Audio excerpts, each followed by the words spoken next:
So this is the 7th question, guys, and the question goes like this. Ask ko lang po, nakaligtaan ko kasi yung pang 5th day ko na pills, which is Tuesday.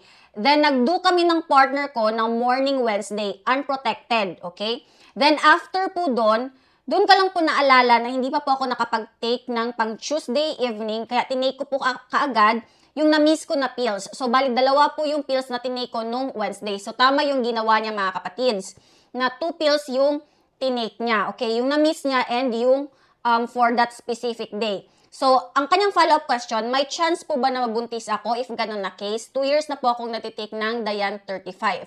So, regarding sa kanyang second concern, mga kapatids, ang reply ko dito, what she can do after finishing, para hindi siya mabuntis, after finishing the entire pad, wag na siyang mag 7 days break. Diretso na po siya sa next pad, okay? Hindi siya dadatnan, pero protected siya against unexpected pregnancy. So, bali may expect niya yung next period niya after niya maubos yung pangalawang pad, okay? So, yun po yung advice ko kay ma'am. Kaso nga lang, late ko na na-replyan kasi October 24 pa to sinend, mga kapatids. Ngayon pa po ako naka-reply. Sorry talaga.